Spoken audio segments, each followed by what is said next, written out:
The interesting thing with underground music is it actually tends to get a little bit spiritual sometimes. I think of the way that slaves communicated with song, and it is this strange weaving of communicating in a private and secret way amongst people who are being having to hide themselves. And it's also, it comes in different forms. There's something very like holy about this kind of music to me, whether it's a punk song from a, like an underground band, a gay band, people that aren't allowed to be gay, or a deep South gospel song of people communicating from 100 years ago. There's just this like magical, mystical, communicative element to it that makes it very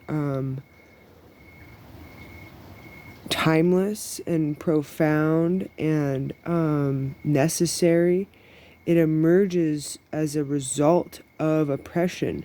And the thing that seems to oppress people the most is them not being allowed to pray to the gods that they believe in, to speak the languages that they speak, to dress in the way that they dress. Um, it seems to be the biggest issue. It's like, whose God is who's praying to whose God, who's praying about what to who, and also language. There's a language that gets, you see people being oppressed by the languages that they're allowed to speak, and in the way that they're allowed to speak. I've learned this about Native Americans, and people, deaf culture, where people weren't allowed to speak in sign language, and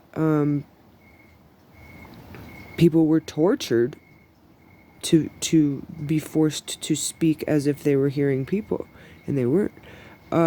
So there's just different instances of oppression, and ironically, I'm fascinated by the relationship between deafness and music, because people like Beethoven exist, and what that's about. So anyways, I'm not sure how that's connected to underground music, but I am, there is something, there's a connecting, like a necessariness to this type of communication that comes through song, that comes through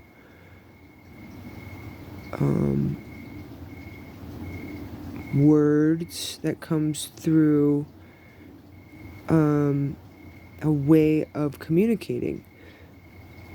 And sometimes it might be easier to relate to this than you might imagine, because a lot of our lives are spent finding the words to express what we really want to express. It's not actually that easy. Think about trying to express devotion. I find myself being very reductionist when this comes up. I'll find myself saying one word like "om." Like how do you explain everything? It's like such a huge thing, and sometimes words do not do it justice. And the things that we teach ourselves to suppress and oppress in ourselves,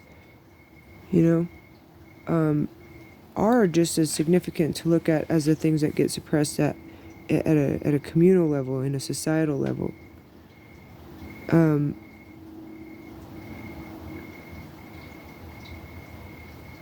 One of the quotes that I've seen this week is that healing is rebellious. And I'd like to leave it at that, and have a wonderful time.